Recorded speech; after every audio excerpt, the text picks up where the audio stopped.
Luke Tanaka with Ron Planz after the Elmhurst 49-28 loss to Illinois Wesleyan. And Coach, how'd it feel though? You played with Illinois Wesleyan really close for 50 minutes. How'd that feel to play that close against the number 19 team in the country? You know, we don't expect to be down to anybody we play.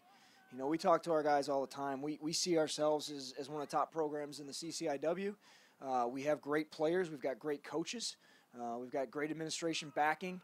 We feel we can play with anybody on our schedule, and our guys fought hard today. I thought Orlando Hernandez really brought a new wrinkle, a really great wrinkle to this Elmhurst offense. He was really impressive. His first collegiate start, he's able to get some great rushes. Talk a little bit about his performance and what it meant for this offense. He did a great job. You know, true freshman coming in and getting his first start, as you said. But it kind of goes back to what we talked about Monday. You've got different players. We talked about the kind of the carousel at quarterback, and we got guys that could do different things, and we felt that Orlando could potentially open up our offense for us.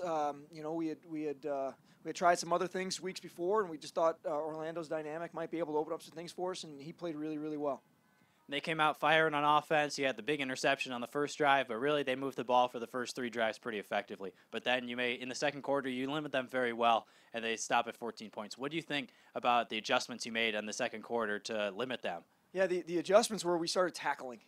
That was the big adjustment. You know, we had a tackle, and they got a talented runner in Gilmore. He's a good, hard downhill runner. He's got some deceptive speed, but we just didn't tackle very well. You know, and the drives that they kept going were some long passes. You know, that was kind of the theme of the day for them. And but the second quarter, our guys just tackled better and rallied to the ball a little bit better, and that's kind of how we started the second half as well. What can you say about Artie Kakin? You limit him to 3 catches, and if I had told you that you'd limit Artie Kakin to 3 catches in a game, you'd probably feel pretty good about it. But he ended up with 162 yards and 2 scores. He's a dynamic football player. You know, I think he's the best wide receiver in the league. We talked about that in our weekly preparation as coaches. We had to limit him. We thought we thought maybe if we got a little bit of pressure, the quarterback would have to make some harder throws. We didn't.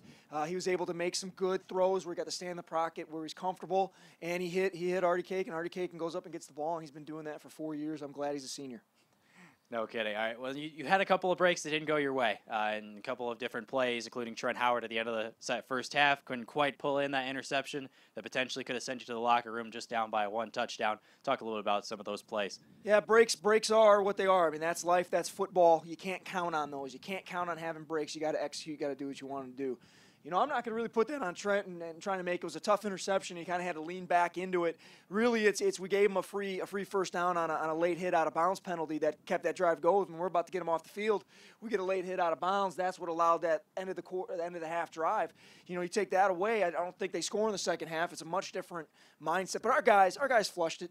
You know, our guys moved on, came out in the second half, played hard. Our guys fought the entire time. I can't reiterate how proud I am of the effort our guys put forth today and how well they're taking coaching and what a pleasure it is to coach those guys.